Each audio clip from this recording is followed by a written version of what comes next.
Alright, we're live. This is properties of quadrilaterals. This is our next set of notes in the quadrilaterals units. Honestly, the most important set of notes in this unit. Properties of quadrilaterals. On the front, you got 4 different quadrilaterals. You got parallelogram, rectangle, rhombus, and a square. On the back, you have a trapezoid, and then I think we have the kite. The trapezoid and the kite, we're not going to go into much depth with. All I'm going to do is give you the properties for those, but we won't solve any problems based on traps or kites. The ones we want to focus on are these ones on the front. I want to make sure y'all know how to solve problems based off parallelograms, rectangles, rhombus, and square. Knowing those properties. What else did I want to say before I started? These are not all the quadrilaterals that we have. These are just the main ones we focus on that we have like names. A quadrilateral could be any figure with 4 sides.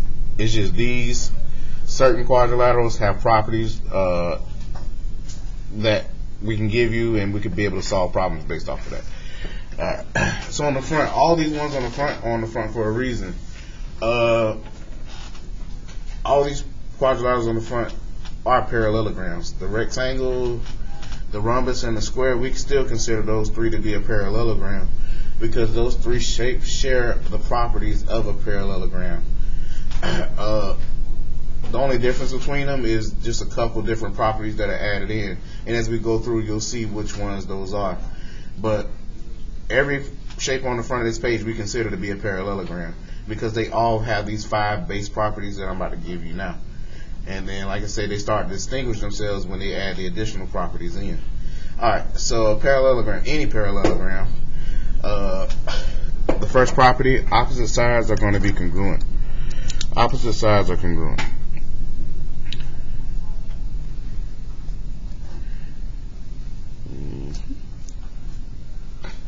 And I'm going to mark that on my figure too. On my figure over here on this parallelogram, this is telling me that ZW is congruent to YX. Also WX is congruent to ZY. Opposite sides are congruent. After that, opposite sides are parallel.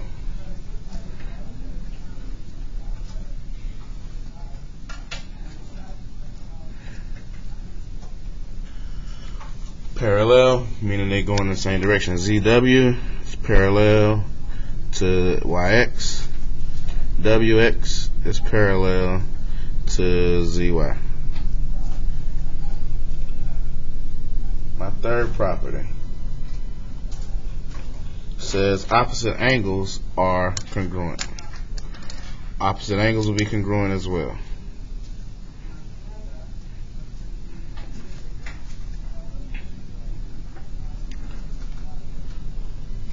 Opposite angles in this figure will be angle W and angle Y. The full angle, W right here, and angle Y would be considered opposite angles. We would consider those 2 angles congruent to each other. This is a parallelogram. And then the other way, angle X and angle Z will be congruent. I'm using 2 markings on these. Angle X and angle Z will be congruent. In a parallelogram, any parallelogram, opposite angles are congruent. Fourth property, consecutive angles are supplementary. Let's talk about the word consecutive again though. Consecutive, you've heard this word from me before, and I told you the other word they use for this instead of consecutive is same side. And I wrote that wrong. Hold on. I'm putting it in parentheses up here. Same side. In this case, interior too. Same side, interior. Other word from consecutive. Consecutive angles are supplementary. Supplementary meaning what?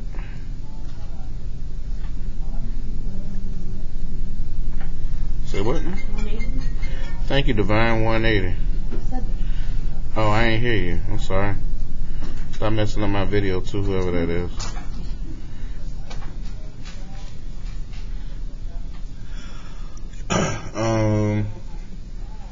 So let me point out consecutive angles for you too. I'm gonna mark one pair of them. Consecutive angles are same side interior angles, two angles that sit side by side. So it's like angle Y and angle X. Those will be consecutive angles in this parallelogram. Y and X would be a pair of consecutive. X and W would be consecutive. W and Z would be consecutive. Z and Y would be consecutive. So any of these two angles would be supplementary to each other. This angle plus this angle will equal 180. This angle plus this angle will equal 180. This angle plus this angle will equal 180. This angle plus this angle will equal 180. So consecutive angles or same side interior angles are supplementary. Opposite angles are congruent. The angles opposite each other are equal to each other.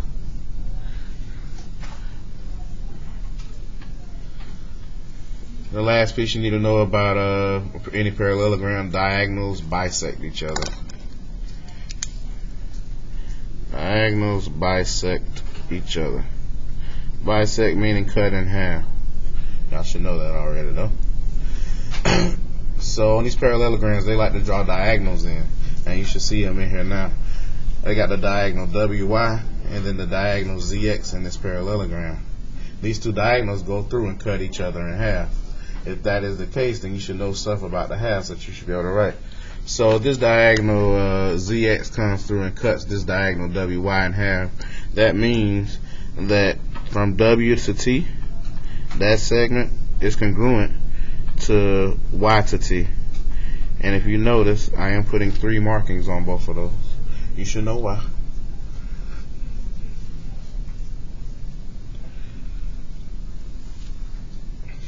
And then in the other direction, the other diagonal is split in half too. ZX is split in half by WY.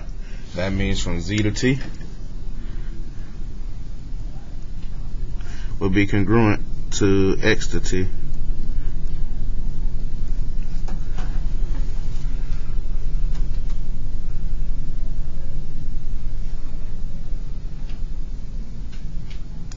The diagonals bisect each other.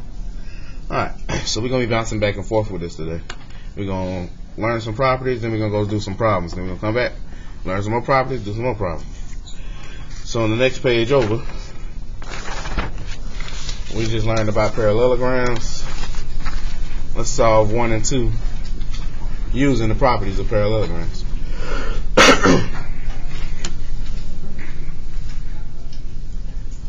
Number 1 says given xy equals 15, zx equals 52, angle wxt equals 35 degrees, angle zwt equals 59 degrees. Y'all should know the first thing I'm going to do before I even look at this. I'm going to label my figure. XY, they said it's 15. ZX, they said that was 52. That's this diagonal right here. The measure of angle WXT is 35 degrees. This a lot of y'all gonna have trouble with, because y'all still having trouble reading and marking the angle off. Y'all should know what angle they're talking about. You should be able to mark that and put the angle in. It says angle WXT is 35 degrees. WXT is this angle right here.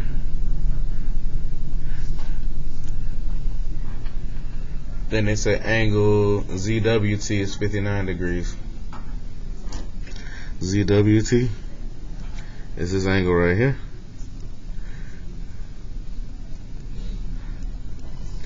So this is everything they gave me. Alright, based off that, I'm going to answer these 4 questions right here. I'm going to start you out, Isaiah. ZW equals ZW equals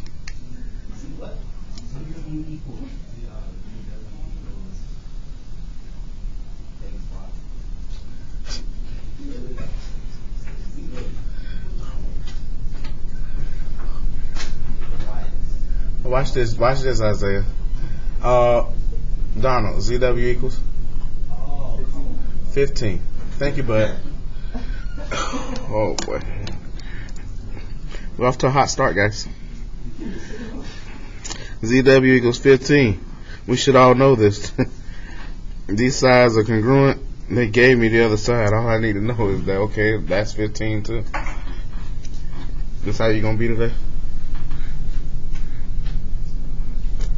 Alright, so let's move on. TX. Any volunteers? Sharonica? Nope. Ramella? Shaylee, what's up? Oh, explain it to us. Yeah, explain it. Don't tell me, tell all of us. T is the midpoint of Z and X. Uh-huh. So the whole thing's confusing. You know about it or not. Exactly. So T is the midpoint of ZX, so TX would have to be half of ZX. ZX is 52. Half of 52. What'd you say it was again? 26. So the length from T to X is 26.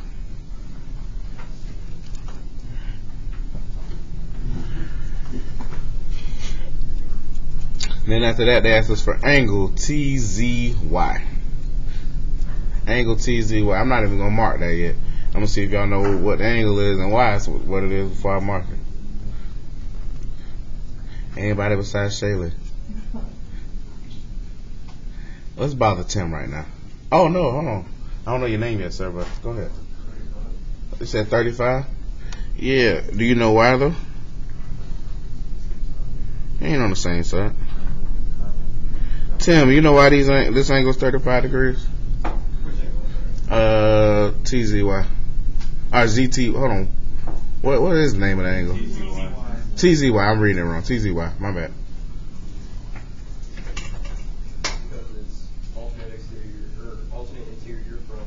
I knew you would know, Tim. Thank you. These two angles are alternate interior. This angle up here and this one here. I told you this would connect today.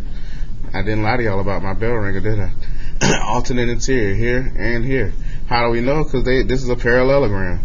This side is parallel to this side, so these could act as transversals in here. I'm gonna even highlight it to show y'all a little bit. So say going back to our parallel lines and transversals that we used to do. These would be your parallel lines right here and here. Where's my other highlighter at? Hold on, y'all. Oh. This ZX would act as a transversal. So like Tim said, you should see those as alternate interior angles. If that's 35 right there, this other angle they're asking for on the other side is 35 degrees. Thank you, Tim. The other angle they asked us about is angle XYT. What's XYT, Daviana? Because you. I'm gonna mark it for you. This XYT right here.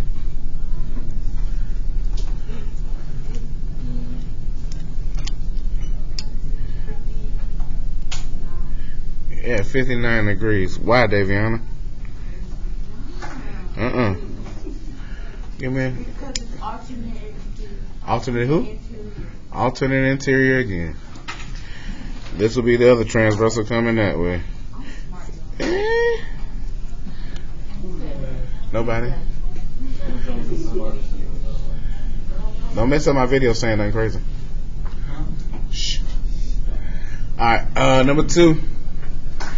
It says if AC equals 8x minus 14 and EC equals 2x plus 11. So AC would be this diagonal right here. It says 8x minus 14. And then it said EC is 2x plus 11. They want us to solve for x. Let's see what y'all really know.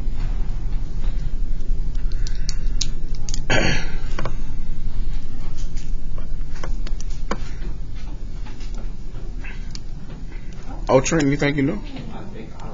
Oh. No, I'm glad you said that though, because I was gonna mention this, but I'll mention it ahead of time. He said he want to take both of these and equal them to 180. Somebody said this in the other class too, but this is a good time to make this point because I've been trying to drive this home with y'all. Why is 180, 90, any of that a bad idea for this problem? Zach, I think you'll know. Because they're talking about sides. They are talking about sides right now. We never want to use any degrees on a side. And I know some of y'all else, and I'm not just coming down at you, Trenton. A lot of other people in here have been thinking 180 all day. Don't ever use 180 on sides. That don't make sense. These are not angles. These are sides. You shouldn't be using degrees. You got to go somewhere else with this. Colin, you had your hand up. Let's go. I said 8x minus 14 equals 2 times 2x plus 11. There it is, Colin. Colin, you said 2 times 2x plus 11. Why'd you do that? Because 2x plus 11 is half of 8x minus 14. There you go. Based on the way we labeled this, EC, which has 2x plus 11 on it, is half of AC, which they gave us as 8x minus 14. So we need to double this first and then set it equal to 8x minus 14. Y'all should remember these kind of things. We haven't done this directly, but in that unit when we did mid segments, the same concept. The mid segment was half of the segment that it was congruent to, so we had to double. Same thing in this one. This segment is half of the segment that they are comparing it to, so times it by 2. Alright, distribute. I'm not solving that. I'm tired of solving equations for y'all, but I will wait. So solve that. Okay. Alright, so we got x equals 9 when y'all solve. Make sure y'all solve. Now, I'm not. These are your notes and stuff. Y'all need to have that work done. Don't just put x equals 9 at the bottom. You need to have solved. Alright. I just don't want to keep solving for y'all. I do too much for y'all sometimes. Oh, we can't go to that yet. Alright, so before we do this, let's go back and do some properties of rectangles. We can come back to number 3 and 4. So the next one, the rectangle. A rectangle is a parallelogram because it has all the properties of a parallelogram. It has all those properties plus an additional 2. These additional 2 properties are what distinguishes it and makes it a rectangle versus a regular parallelogram. So, the ones it already has. Opposite sides are congruent, opposite sides are parallel, opposite angles are congruent. Consecutive / same side interior angles are supplementary. Diagonals bisect each other. The additional properties that make this a rectangle versus just a regular parallelogram. 1, all 4 angles are right angles. So all 4 of your angles on this rectangle are right angles. And y'all already know this. All 4 of these angles will be right angles.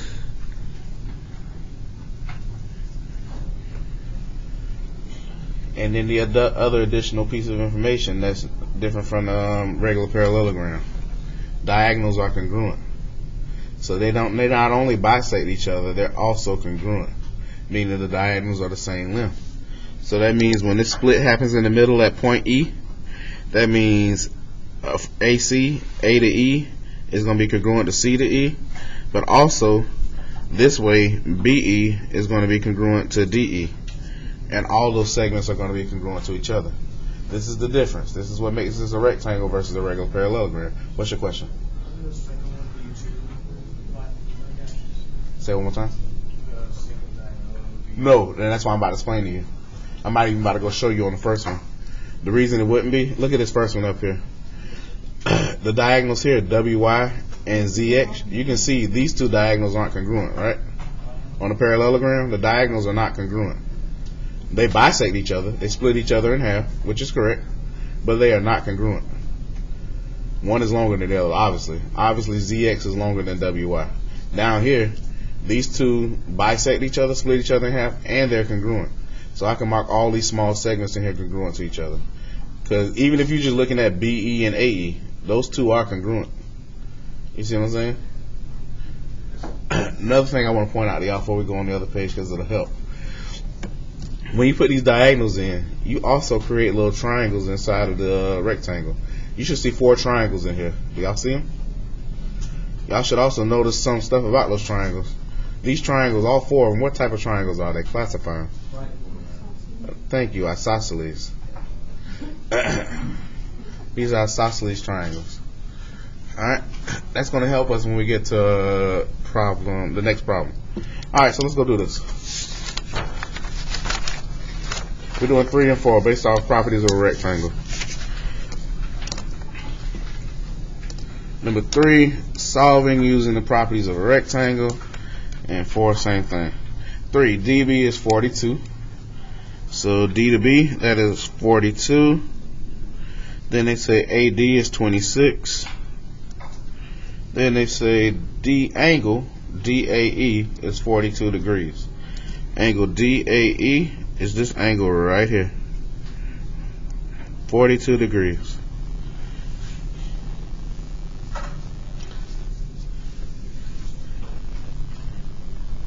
Isaiah, redemption time.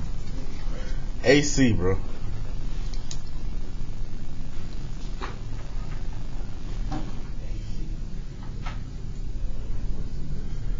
Say it again. Say it one more time.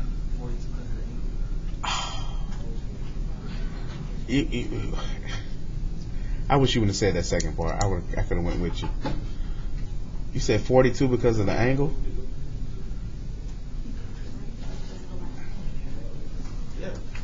No.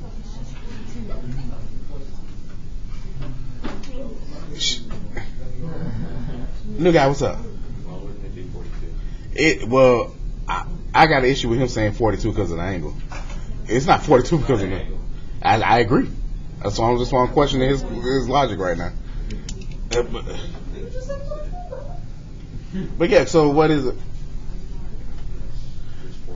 Because of what though?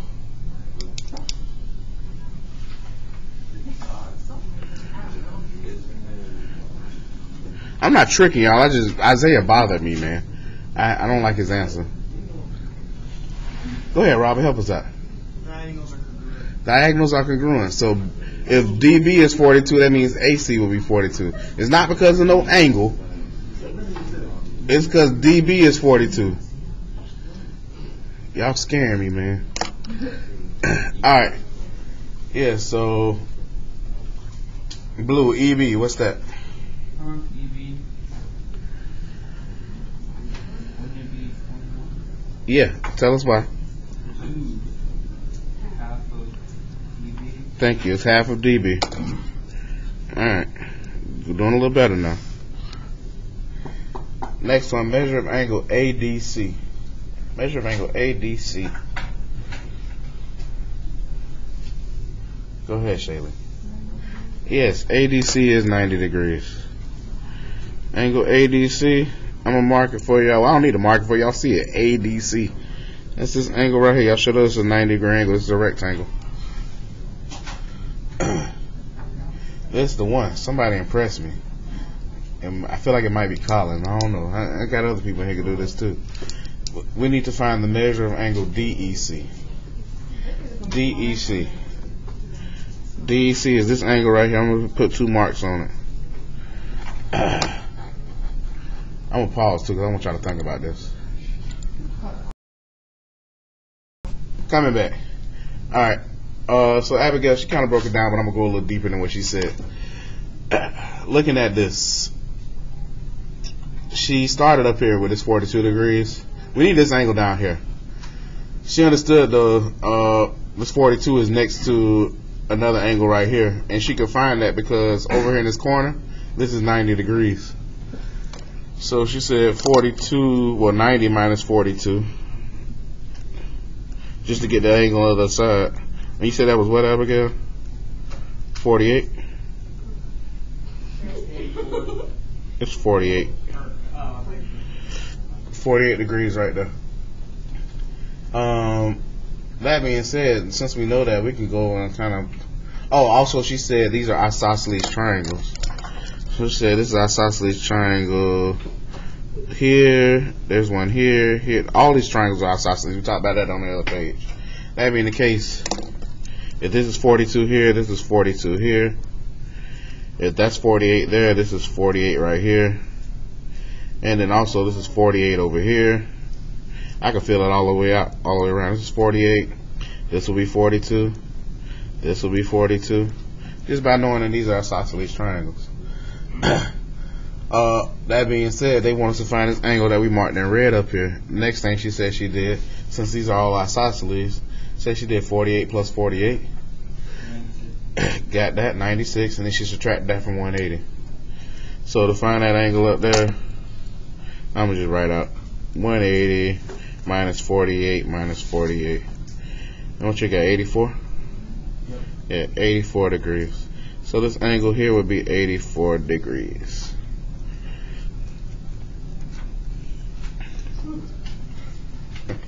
I've had kids in the past tell me, oh, all I had to do was add 42 and 42 together. That would have gave me 84. That is not how this problem works. That's just coincidence that 42 plus 42 is going to give you 84. It won't work again. Don't trust on that. I've had kids in the past tell me that. They said, we could have just did that. That's not how this works. Don't try that. Actually, I'm lying. Hold on, I just made a connection. That is how this works. You know why? Because something I taught y'all before. Like, looking at this, it's hard to see right now. But, yeah, this would be an exterior angle, wouldn't it? Versus these two angles here. I taught y'all that before, too. So that would work. Son of a gun, you see it? I would have to highlight it for y'all. Hold on. Educational moment, kids. If I'm looking at this as just a triangle right here, with just an exterior angle right here, that would work out. This would be the exterior angle. That would be the two interior angles that you had to add together. So that would work out, huh? I lied to those kids. I just learned something. That's just another way to think of it. I guess that could work.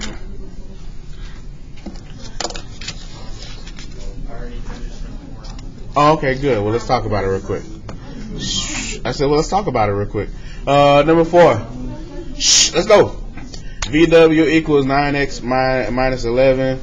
SU equals 16x minus 12. So VW 9x minus 11. SU 16x minus 12. They want us to find WT. WT is going to be this segment right here that I'm marking. That's the one they want us to find. To be able to find that little segment right there, we first need to write an equation solve for x. So you say you already saw this, so now you might as well hook us up then. What equation did you write to solve for x? 2 times 9x minus 11 equals. Yeah, he said 2 times 9x minus 11 equals 16x minus 12. Y'all should not be confused about why we wrote that like that. My other question to you before y'all solve, let me ask him this question. They want us to find WT. After you find the value of x, what are you going to plug back into to get WT? You have to plug x back into 9x minus 11. Why you chose that? Because the two diagonals are congruent, so they would be the same measurement. Say them. WT is congruent to what? WT is congruent to VW. There you go. WT is congruent to VW, so even though you don't have anything on WT, you can plug into VW. I need y'all to know that. Some kids don't be knowing. So you just plug back into VW and that'll give you WT. But you need to solve for x first. Do that. And then once you solve for x, tell me what VT is. It's WT. Oh, WT. Thank you. Well, I want them to tell me. You done solved it already. 9 times whatever equal minus 11. Solve for x and then we'll plug.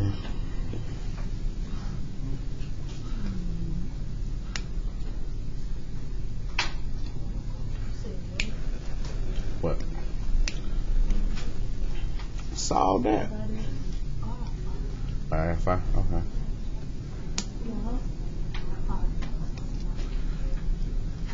Alright, that sound like y'all don't solve. So you. I'm not doing You it. multiply 9 by 5. So after you get x is 5, you're gonna multiply by 5. That would give you 45 minus 11. 45 minus 11. Which is equal to 34. Y'all make sure y'all get 5. Solve for x. I'll wait. Thank you.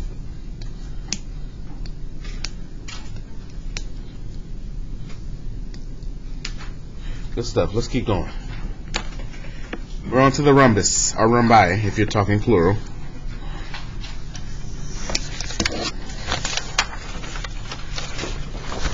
Oh, I don't know if y'all can like this stuff, but it don't matter. I mean, it's not bad. Stuff we've already done. We're just gonna make more connections that some of y'all don't like. Rhombi or rhombus have the same properties of parallelogram. Has those same 5 properties. Opposite sides are congruent. Opposite angles are parallel. I said that wrong. Opposite sides are parallel. Opposite angles are congruent. Consecutive / same side interior angles are supplementary. Diagonals bisect each other. The additional 3 properties are these. All 4 sides are congruent on a rhombus. All 4 sides are congruent. Here, here, here, and here. All 4 of the sides are congruent. The other thing it tells you, the diagonals which bisect each other, these diagonals are perpendicular. Perpendicular. Anytime they tell us 2 lines are perpendicular, what should we know? Oh, I think that's a good question. Or what's created? Donald, what's up? Yeah, anytime 2 lines are perpendicular, you should know that right angles are formed, 90-degree angles. So, in the middle here, since these diagonals are perpendicular, you got all right angles. Here, here, here, and here. This is important. I'll tell you why. Because now they're showing me in this rhombus, when these diagonals are formed, I see 4 congruent right triangles in here. That's going to come into play for us later. You better believe it will. You got 4 congruent right triangles inside this rhombus. The other piece is important, and I'm going to write some numbers in for y'all too to help y'all see this. The diagonals bisect the opposite angles. So you already know from a regular parallelogram, opposite angles are congruent. Like, you would know angle W was congruent to angle Y, angle Z was congruent to angle X. But they're also saying additionally on a rhombus, these diagonals bisect these angles, meaning they split them in half. So, let me write one in. Say I tell you at the top up here, angle W, that big angle, say I say that's 120 degrees. 120. If this diagonal is coming in and bisecting it, that means this half and this half will both be 60 degrees. 60 on this side, 60 on this side. So the diagonal is bisecting them. Same down here. That means this half and this half will both be 60 and 60. Same thing for X and Z. Diagonal this way is bisecting angle Z and angle X. Say I tell you angle X is 60 degrees up here. The big angle X is 60 degrees. That means this half and this half will be 30 and 30. Down here, this angle, this half, oh, I should have did more markings. Do 2 markings on these, my bad. 2 and 2. This would be 30 and 30 this way.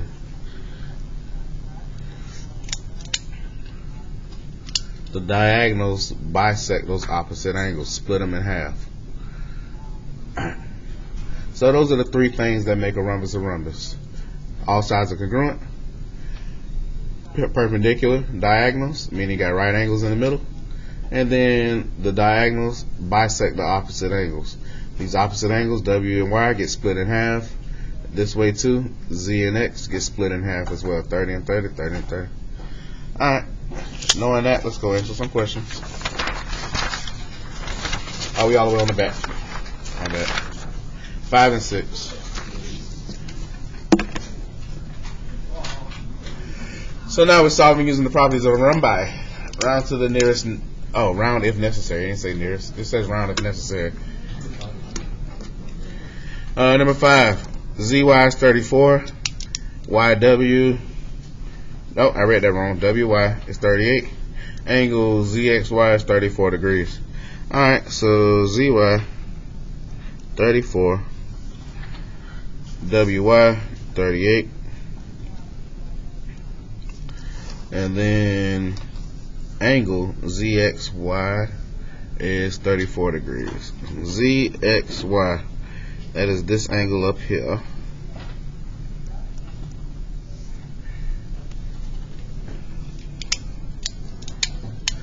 That being said, they want us to find the other missing pieces here. Jade, you can start us out. Jade, I need to know what WZ is. Why? I can't hear you. Who? Can you tell me something more definitive than that?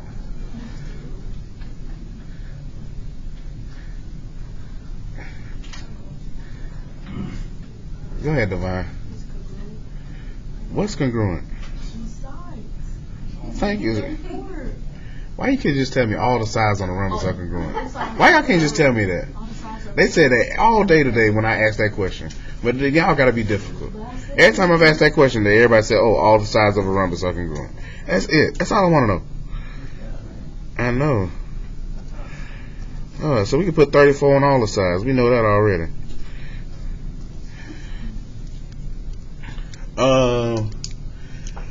This one's gonna be tricky. I don't think anybody's gonna be able to tell me this, but I'm gonna mark stuff off for you. ZV. ZV is this side right here. They want to know the length of ZV. People got their hands up. This is interesting. I don't think y'all gonna know. Divine, what you think? No? Shaylee? That's what you gonna tell me too? Colin, that's what you gonna tell me? Now you saying what? I don't know your name yet, sir. What you got? Who? Where you get that from? Oh, you did half of 34? Nah, that ain't it. Got back there? Huh? Nah, it's not 19, it's not 17. I don't think y'all gonna know. Let me get Abigail, then I'll go Sarah. Okay. Oh, no. Huh? Oh, that's well, in a way it's not, but there is. Alright. So you can't get it from none of these numbers that we got on here right now, just splitting in half and nothing like that. What you got to be able to see, that's why I told you, you got to know the properties of a rhombus. Rhombus, we said these are perpendicular in the middle, so it's all right angles in the middle here. I'm going to start painting a picture here. Oh no. All right angles in the middle. Why I'm showing you that is these triangles are all right triangles. These are right triangles, and then I need to find ZV, this side right here. I don't know ZV, but I know all these other sides. I can even put in, well, y'all been telling me 19 too, but 19 is for, what is that, YV and WV right there? Like if we split 38 in half, 19 would be right here and right here. So I know these sides are 19, the outsides are 34. If I break these into triangles, I can see it a little bit better. This, I'm going to just highlight this full triangle that I'm looking at down here. I'm looking at this triangle down here at the bottom. On this triangle at the bottom, I got 19 on this side. Got 34 on this side of the triangle. On this side of the triangle, I'm just missing ZV. This is a right triangle. If I got 2 out of the 3 sides, how would I find the third side? Oh, wow. I know Tim's going to know. Y'all going to let Tim have it? Tim, take it away, son. How am I going to do it? No, it ain't isosceles. It's a right triangle. But the two sides are congruent. They're not congruent. There it is. That's what I was looking for. Y'all should know. I told you it'll never go away. We're going to do Pythagorean theorem. What? Huh? No. We're doing the Pythagorean theorem. I told you it will never stop. We'll probably do Pythagorean theorem in every unit. We're going to find some way to squeeze it in. Alright. The important part for Pythagorean is labeling. Remember, your longest side is C. My hypotenuse. Y'all should see that the hypotenuse is this side right here. This will be C. And then A and B don't matter if you mix those up. So I call 19A. I call the side I'm looking for ZV. I call that B. And then we got to do Pythagorean out here to the side. This is going to be A squared plus B squared equals C squared. Equal sign. Sorry. And then A, we said that was 19. So 19 squared plus B, we're looking for that, equals C, 34 squared. Let me zoom in. Alright, do this math. 19 squared, 361 if I'm remembering correctly, plus B squared equals 34 squared, which was, oh boy, 1,156. I'm pretty sure that's right. Alright. Then I need to subtract 361.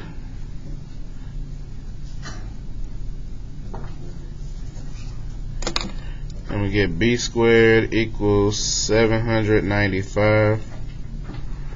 And then we need to take square roots. At the top, they told us we can round, so they obviously expect us to get a decimal.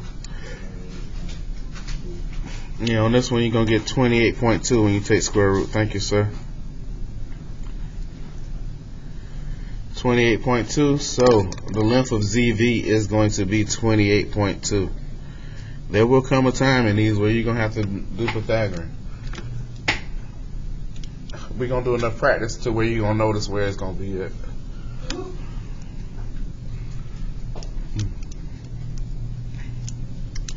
Alright, but it's only really for the rhombus and the square. Sometimes on the square you have to do Pythagorean too. The ones that got right angles. Well, the rectangle does too, but the way the rectangle is, by the time you split those, into those little triangles, they don't have any right angles in them. Alright, then the last part is asking us for angle WVZ. That's an easy one. Well, I was going to give them a chance to think about it, but whatever. Well, Shaylee just yelled at me. Well, yeah, I kind of did. Yeah, WVZ, it should be obvious to you, is 90 degrees. If y'all know how to read angles.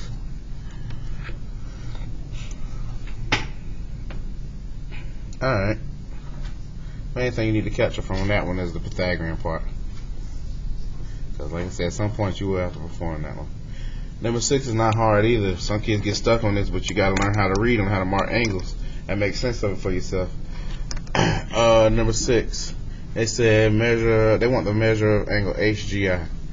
HGI is this angle right here. HGI. For me, when I see stuff like this, and I'm like, oh, there ain't nothing on this angle. First thing I try to go do is find another angle that's congruent to it that I can use. One angle is congruent to HGI that I can use and find actually HGI. Anybody know? Same two people all day. Don't worry about it. I don't feel like asking it again. Robert, what's up?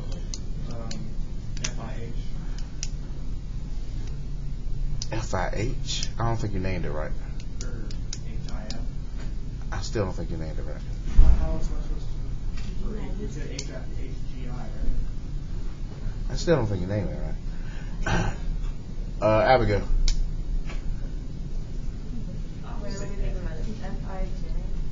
Yeah, FIJ. This one. FIJ, this angle right here with the 4x plus 3 on it will be congruent to that one. So I would just use that to plug in and then solve for HGI. But before I can do that, obviously I have to solve for X. I'm going to solve for X, I'm going to plug into this, and then that's going to tell me what angle HGI is. Because those two are congruent. Okay, well, let me chop it around a little bit. Let's see if somebody else know how to write the equation. We need to write an equation to solve for X. Anybody know what that equation will be besides Robert? Trenton, let's try.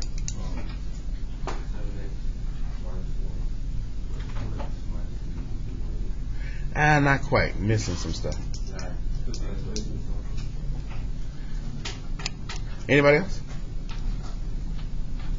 Zach, what equation you gonna write solve for X, man? Yep. 4x plus 3 equals 7x minus 1. No.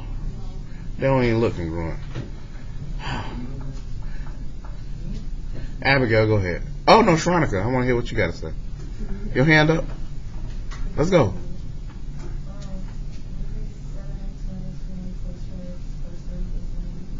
Thank you. A lot of people miss this. You can't though, because you're gonna write your equation wrong if you don't. 7x minus 1 plus 4x plus 3 plus 90 equals 180.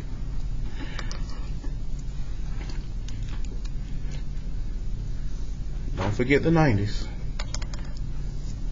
After you solve for x, remember we plugging back into 4x plus 3 to give us HGI. So after y'all solve for that, HGI is going to be 4 times whatever y'all get plus 3.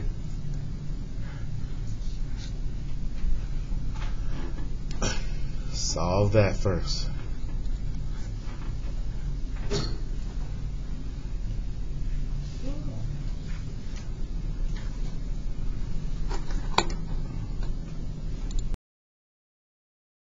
Okay, so x equals what now, Isaiah?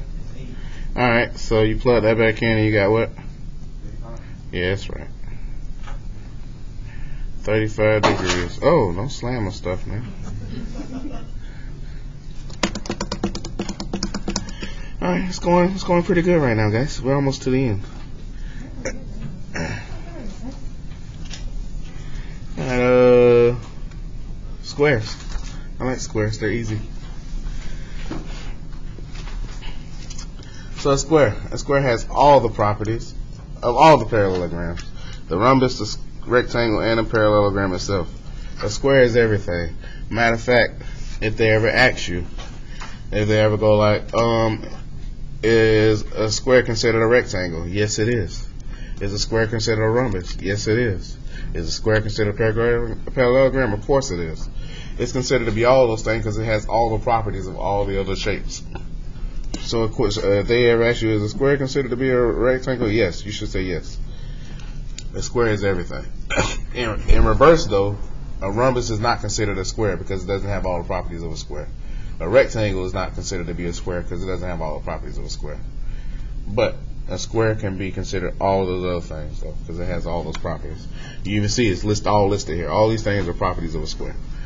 The 5 that we already know for the parallelogram: opposite sides are congruent, opposite sides are parallel, opposite angles are congruent, consecutive / same side interior angles are supplementary, diagonals bisect each other.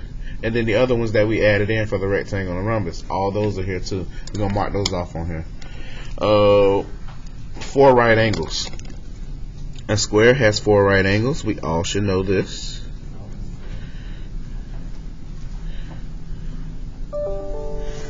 And then the diagonals are congruent. They are. Diagonals are congruent here and here, here and here. For the square, all 4 sides are congruent. They are.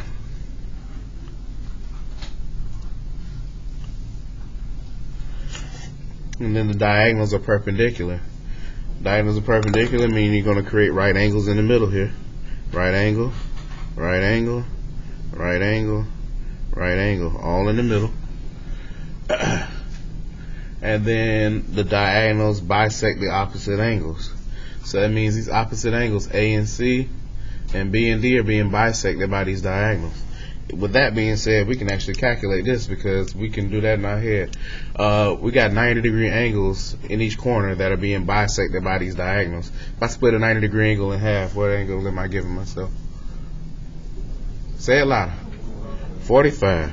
So all these angles are 45 degrees. 45, 45, 45, 45, 45, 45, and 45. I want you to know because we be asking y'all problems about squares sometimes. They be so easy and kids can't answer them. It's easy. Alright. So that's all the properties of a square. A square has the properties of all the properties. So they don't have to give you much information on a square because a square is pretty easy to do.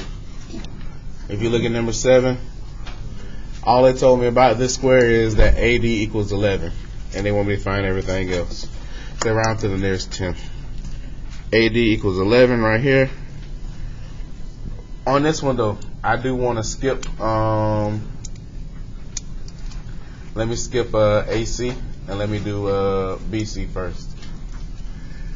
Alright, BC. It's too easy for me. Maria, what is the length of BC? BC, don't shake your head, no. All you gotta do is look. What is the length of BC?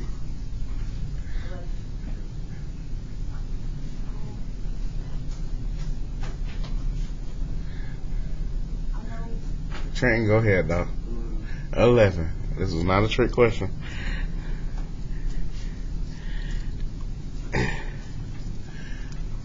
$11. You should know all the sides of 11. Matter of fact, let's go ahead and put that in. The measure of angle DAB.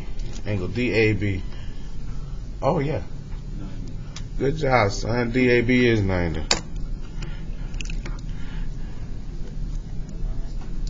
Jay, what's the measure of angle CBD? Huh? Oh, okay. 45. CBD, for those who can't find it, is this angle right here. You should know it's 45 degrees because it's a square. I'll write it in. Going back, let's go back to AC. Stop distracting him.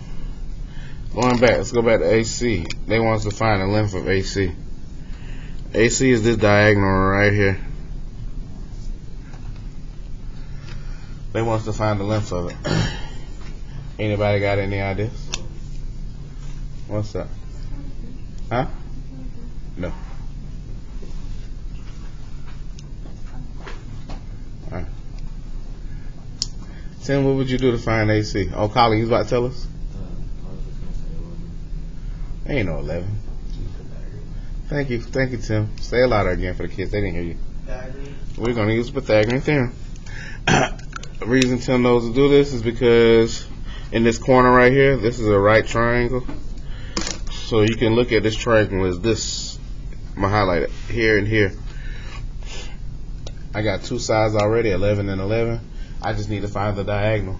The diagonal is my hypotenuse on this one, so that's why it's important to label, so you make sure you write these right. On this one, AC would be my C, my side C. And then this would be A, this would be B. Don't really matter with those two. And then we need to do Pythagorean. 11 squared plus 11 squared equals C squared. 121 plus 121 equals C squared. Add those together, 242 equals C squared, square root. On this one at the top it says round to the nearest 10th, so once you get it, C is going to be 15.6.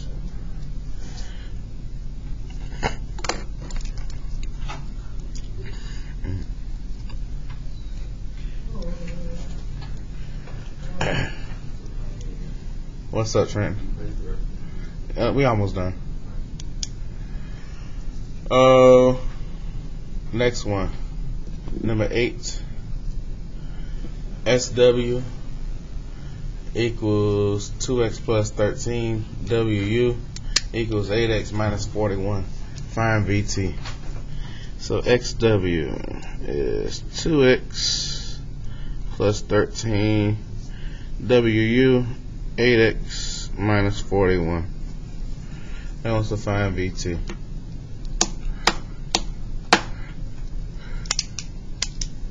Isaiah, let's see if you learned anything today. Isaiah, how would I find the value of X?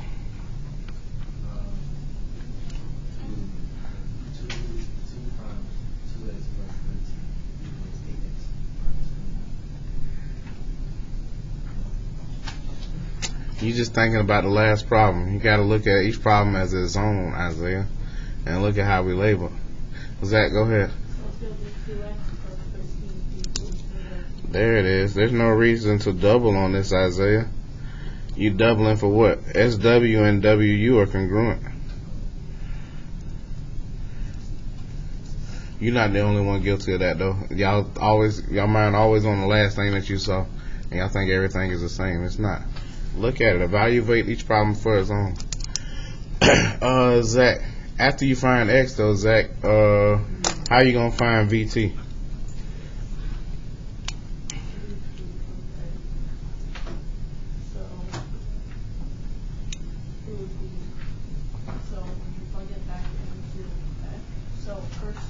First things first, you plug it back into either WU or SW. Okay. And then you double that. Yeah. Because the two sides are congruent. I got you.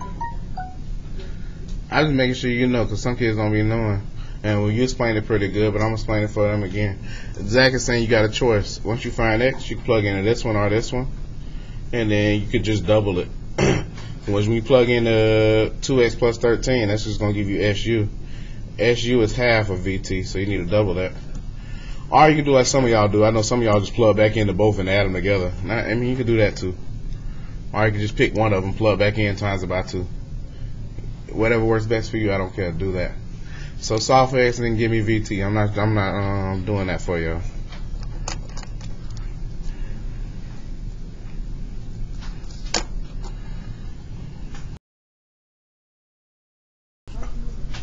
Alright, so y'all said we got 9 for X. Y'all should have solved this. You shouldn't be waiting on me. Should have got 9 for X. And then from there, when you plug back in, you should get VT as 62. But you should plug back in. You can pick either one. I would have picked this easier one. I wouldn't have picked this one. I would have picked this one right here. Said 2 times 9 plus 13. I'd have got 31. But remember, SW is only half of VT, so you need to double that. 31 times 2 is 62. I didn't do this proof in the other classes, but you remember I'm making this video, not just for us, for some other people too. So I need to go ahead and do this one. It's not hard though. I just wanted to stop there today, but I'm gonna keep going. Let's run through this real quick. So it says Charles wrote a proof based on the information, on the given information about quadrilateral ABCD. It says select a statement for each empty box to complete Charles's proof that angle ADC is congruent to angle CBA. Alright. Oh, I can tell you this. We're proving an angle is congruent to an angle, not a triangle is congruent to a triangle. So I know what my last statement is going to be. A CPCTC statement. Starting there. And then they got given information up here about this proof. That'll help us mark it off. So we can do proofs on quadrilaterals too. Remember, quadrilaterals, if you put diagonals in, create triangles. So we can still do the stuff we did last unit with this too. Given information, it says AD is congruent to BC. Shh.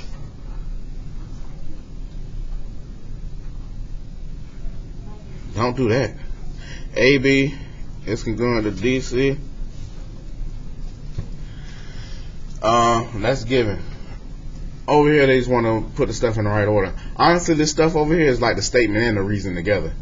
So, like, y'all should be able to see the first thing that should go there. Like, what should go in space number 1? Somebody said it, but I don't know why he said it low. What? D, right? AD is going to BC and AB is going to DC, given. That should go in our first space right here. That's given information. And we already marked that off on here. Reading through these, what do y'all think should go next?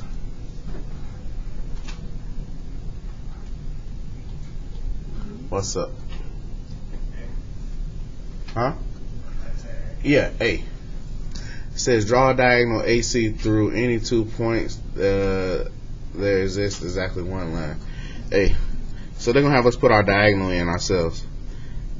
This diagonal AC right here. We're gonna drop that in. That's gonna split and give us our 2 triangles. My bad, I didn't show y'all that. After that, since we dropped that diagonal in, what can we now say? B. AC is congruent to CA, reflexive property. We should mark that on here too. And then line 4, what should go there? Who? You can't make that statement until you prove the triangles congruent. E. Line 4 should be E. You got to prove the triangles to be congruent first. Then you can make a statement about corresponding parts. Let me see. Alright. Don't worry, we got more that we'll do. Don't you even worry.